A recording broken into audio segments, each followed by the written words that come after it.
अस्सलाम वालेकुम। तो अगेन वीकली फोरकास्ट गोल्ड और ये प्रीवियस वीक की वीडियो है, ठीक है। इसको थोड़ा डिस्कस करेंगे कि भाई मार्केट हमारे लेवल को रिस्पेक्ट देता भी है कि नहीं। तो लेवल बताया था, H4 का लेवल बहुत स्ट्रांग होता है। देखिए वीक बहुत बड़ी वीक होती है, इसमें हम M30 के लेवल्स डिस्कस नहीं कर सकते, ठीक है। M30 तो कभी बाई में हो जाता है, कभी सेल में हम H4 और H1 या डेली के लेवल डिस्कस करेंगे। तो H4 मेरा फेवरेट है और मैं इसको बहुत ट्रेड करता हूँ H4 के हिसाब से, चूँकि हम ज़्यादा स्विंग भी करते हैं और स्विंग में H4 जो है ना बहुत अच्छा काम करता है। तो ये लेवल था 26-23 का। कहा था कि ये लेवल जब तक ब्रेक नहीं हो जाता तो मार्केट स्टिल बुलिश जा सकता है, और मार्केट ने वैसे ही किया, जो कि वही लेवल आ रहा था, और इस लेवल से मार्केट ने अच्छा रिस्पेक्ट मिला और डायरेक्ट चला गया। यहाँ पे अपने मिनी एसएल के साथ भी किसी ने बाई किया तो अच्छा खासा मूव, और स्टिल अगेन एंड अगेन जो है ना मार्केट ऊपर की तरफ चली गई थी। तो अब फंडामेंटल न्यूज़ की तरफ आ जाते हैं। तो मंडे को कोई न्यूज़ नहीं है, आज वेंसडे कोई हाई इम्पैक्ट न्यूज़ नहीं है। बाकी गोल्ड अपने हिसाब से मूव करता है, चाहे न्यूज़ हो या ना हो, पर मूव करता है। वेंसडे को एफओएमसी मीटिंग माइन्यूट है, ठीक है, छोटा सा मीटिंग होता है, इसमें भी वॉलेटिलिटी एक्सपेक्ट होती है। अगर ये लोग कुछ रेट कटिंग के हवाले से बात करते हैं कि यार रेट कटिंग आने वाले दिनों में होगी, या मतलब जॉब की जो सिचुएशन है, एनएफपी की जो डेटा आई है, ठीक है, वो अच्छी आई है ना, तो ये लोग उसका सपोर्ट लेके कह सकते हैं कि भाई jobs are good and we are cutting rate. तो फिर जो है ना इस पे गोल्ड जो है ना ऊपर की तरफ जा सकता है, अगर रेट कटिंग की बात करते हैं लोग। तब अगर करते ये कहते कि भाई नहीं अभी तो कुछ टाइम हम लेंगे, सोचेंगे, तो उसके बाद फिर रेट कट करेंगे, तो फिर जो है ना गोल्ड डायरेक्ट बाई नहीं जा सकता। आगे जो है ना CPI the most important data, ठीक है, ये अभी जो है ना स्टिल इन्फ्लेशन ये लोग कह रहे हैं कि भाई कम है, एक्सपेक्टेड कम आ रहा है। तो ये भी अगर पॉजिटिव आ जाए तो गोल्ड इसके वजह से डाउन आ सकता है उसी टाइम पे। वो फिर देखेंगे, टेक्निकल हम लिक्विडिटी के हिसाब से ट्रेड करते हैं, not on the base of fundamental news. उसके बाद फ्राइडे को कोर CPI है, कोर PPI है सॉरी। तो this is also a good data, ठीक है, और इस पर अच्छा वॉल्यूम आ सकता है गोल्ड में। अच्छा, तो हम नेक्स्ट बात करेंगे कि नेक्स्ट क्या पॉसिबिलिटीज़ है। तो एक बात तो समझे आप, जब भी मार्केट में ये सिचुएशन होता है अप डाउन का सिचुएशन, इसमें लेवल जो है ना वो काम नहीं करते। मैं एक्सपेक्ट कर रहा था NFP बहुत बड़ा वॉल्यूम होता है, one side, mostly one side पे होता है, ठीक है। पर पिछली बार फ्राइडे को क्या हुआ कि भाई मार्केट ने फिर वही कंसोलिडेशन की, कोई भी साइड ब्रेक नहीं किया, ऊपर डाउन और फिर अप और फिर अगेन डाउन। तो ये तो बहुत बकवास सी मूवमेंट थी, ठीक है। हाँ, उनके लिए ठीक थी जो रेंज में बाई सेल कर रहे थे, तो देयर वाज गुड, बट मैं एक्सपेक्ट कर रहा था कि भाई किसी न किसी साइड पे मार्केट को ब्रेक मिले, पर मार्केट ने ब्रेक नहीं दिया। देखिए ये हमारे साथ बन गए रेंज बहुत ख़तरनाक चीज़ होती है। इस पे आप H4 का लेवल मार्क कर सकते हैं, और बाकी छोटा लेवल तो काम ही नहीं कर रहा, क्योंकि ये रेंज बन गया था पिछली बार, जो है ना ये रेंज बन गया था। बार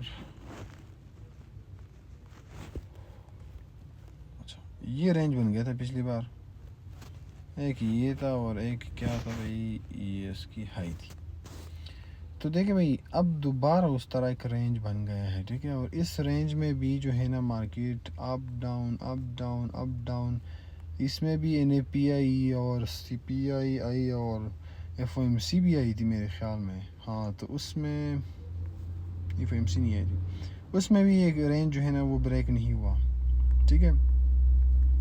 बाकी जो है ना सॉरी NFP भी नहीं है, NFP ये आई थी प्रीवियस NFP जो है ना वो ये आई थी, और NFP को अच्छा खासा मूव डाउन साइड को आया था, ठीक है। नहीं, ये उससे भी पहले NFP, हाँ, तो ये अगस्त का महीना है, तो इसमें अच्छा खासा मूव जो है ना हमने कैच किया था। अब इस NFP में भी एक्सपेक्ट कर रहा था कि भाई बड़ा मूव आ जाए, पर मार्केट ने रेंज के हिसाब से ना, रेंज की वजह से मार्केट ने मूव नहीं किया। अब अगेन ये रेंज बन गए हैं, तो रेंज में मैं आपको लेवल भी बताऊंगा और स्ट्रेटजी भी बताऊंगा कि भाई ऐसा करना है। रेंज का सिस्टम अलग होता है, ये इसका स्ट्रक्चर से कोई लेना देना नहीं होता, फिर ये रेंज बाउंड हो जाता है। हाँ, इंटरनल स्ट्रक्चर होता है इसमें, जब तक इंटरनल स्ट्रक्चर होता है उस जब वो आपको सेलिंग या बाइंग शो करते हैं तो वो इफ़ेक्टिव होता है। अभी जो स्ट्रक्चर बना है मैं तो एक्सपेक्ट कर रहा हूँ कि भाई थोड़ा बहुत यहाँ पे अगर आपको कंफर्मेशन देता है तो मार्केट अप साइड जो है ना पॉसिबिलिटीज़ है। जब तक ये लेवल और सबसे मेजर लेवल जो है ना वो ये लेवल है 26-24 स्टिल बहुत इंपॉर्टेंट लेवल है, इसको ले लेते हैं। जब तक ये लेवल ब्रेक नहीं हो जाता तो भाई सेलिंग की तरफ लॉन्ग टर्म के लिए नहीं देख सकते हैं। थोड़ा बहुत तो आ सकता है रेंज के हिसाब से, पर long selling is not possible when ever this level is allow. ठीक है, जब तक ये लेवल ब्रेक नहीं हो जाता तो लॉन्ग सेलिंग नहीं देख सकते H4 के हिसाब से। बाकी M15 और इसका जब तक चेंज करता है तो आप जो है ना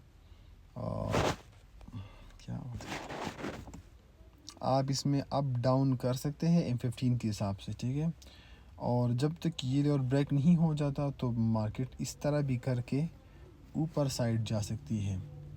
अगर मार्केट आपको इंटरनल स्ट्रक्चर बाई में करता है और अगेन ऊपर जाता है तो बाई एक्सपेक्टेड है, ये भी पॉसिबिलिटीज़ है। और एक और जो है ना सिचुएशन, अगर मार्केट किसी न किसी दिन यूएस सेशन के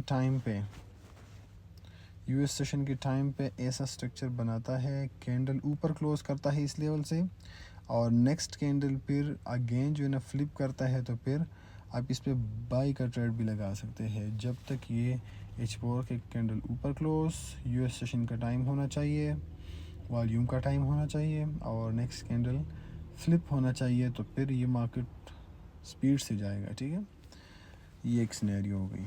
बाकी तो रेंज है, अगर ये नहीं करता और अप डाउन करता है, स्ट्रक्चर शिफ्ट नहीं करता तो up and down up and down.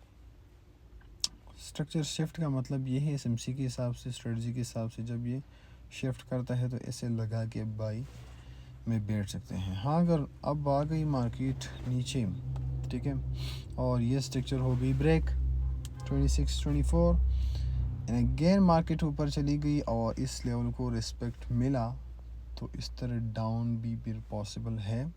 आपने एक्सट्रीम पे सेलिंग और एक्सट्रीम पे बाइंग करनी है, तो ये सिनेरियो है। बाकी रेंज में मेरा ये सजेशन है कि आप अप डाउन पे बाइंग सेलिंग करें और मार्केट से जल्दी निकलें। ठीक है, लॉन्ग नहीं बैठना इस मार्केट में।